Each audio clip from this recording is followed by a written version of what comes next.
The snow came sideways on day 3. Not the soft kind, the kind that cuts. And Aaron Ralston, no wait, wrong story, wrong mountain. This one belongs to James Scott, a 23-year-old student from Australia who walked into the Himalayan wilderness in December of 1991 and simply didn't come back. Not for 47 days. Hey, welcome back to Survival Files. If you're new here, this channel is where we go deep on the real stories, the ones that don't let you sleep. James Scott had done everything right, or at least he thought he had. He was fit, he was young, he was smart enough to know the Himalayas demand respect.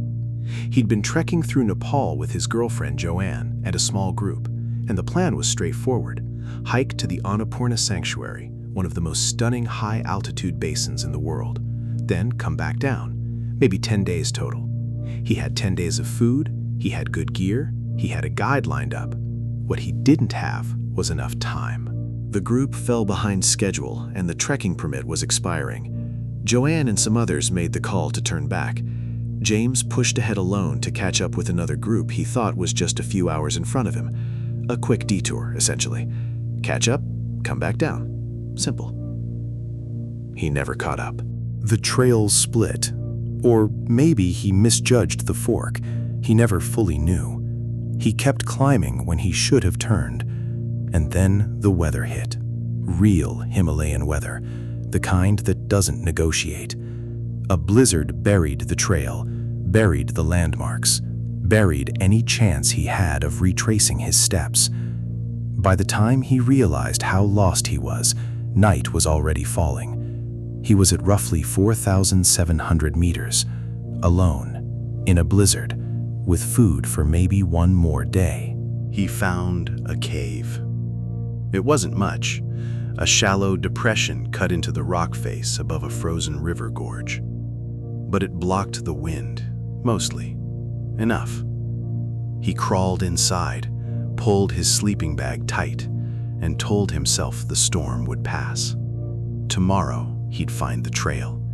Tomorrow, he'd find people. Tomorrow came and went. So did the next day, and the one after that. The cave became his entire world. By the end of the first week, his food was gone. All of it. He'd rationed carefully, eating almost nothing, but there was simply nothing left to ration. The blizzard had moved on, but the snow was deep, and the terrain in every direction dropped away into dangerous ice-covered slopes. He had no rope, no crampons. He tried going down twice, and both times nearly fell. Came back to the cave both times with shaking legs and the slow, terrible understanding that he might actually not survive this. What he had, the thing that maybe saved him before anything else, was a small candle. He melted snow for water. Without that, he'd have been dead in days. But the candle was also almost gone. People were looking. He didn't know that, couldn't know it. But back in Kathmandu, Joanne had raised the alarm. Search parties went out. Aircraft flew. The problem was the terrain. Hundreds of square miles of broken, high-altitude landscape. And James wasn't where anyone expected him to be. He was further in, higher up. In a cave, nobody would think to look. He started losing weight fast. At this altitude, in these temperatures, your body burns through itself trying to stay warm. He had no food, just water, just the shrinking candle, and a growing list of things that were starting to go wrong with him physically. Weakness in his legs, confusion at the edges of his thinking, a cold that wasn't just weather anymore, but something settling into his chest. He kept a journal. That detail always gets me. In the middle of all of that, he kept writing. Dates, thoughts. He was documenting his own disappearance, and somehow that act of writing, of insisting that these days deserved to be recorded, kept something intact in him. And what he did next was the kind of thing that people who hear the story never quite forget. He started praying. Now, I'm not saying that's what saved him. I'm not making that argument. But James Scott, who by his own account wasn't especially religious before this, began to pray with the kind of focus and intentionality you only find in people who have run out of other options. He made a bargain. He said if he got out of this, he'd dedicate his life to helping people who had nothing. He meant it. You'll know he meant it by what he did after. Week 2 became week 3. His body was failing. He was eating, and I want to be careful here because this is hard to describe without going into territory that isn't necessary. He was eating the only things he could find in that cave: bark, insects, leather from his equipment.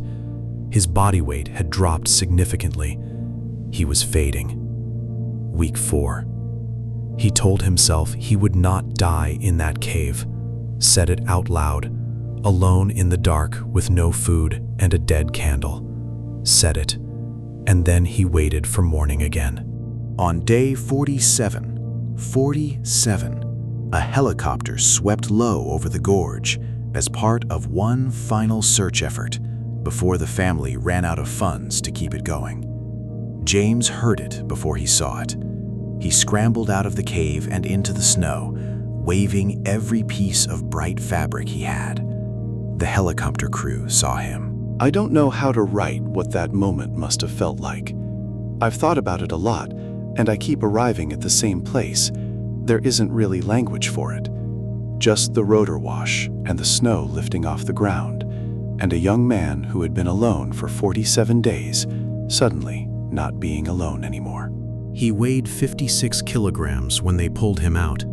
He'd lost about 25% of his body weight. His legs were badly frostbitten. He spent weeks in hospital in Kathmandu before he could be moved. The recovery was long and painful and real. And then he did the thing he'd promised in that cave. James Scott founded the Himalayan Children's Charities, which has spent decades building schools and providing support to children in Nepal. He became a teacher.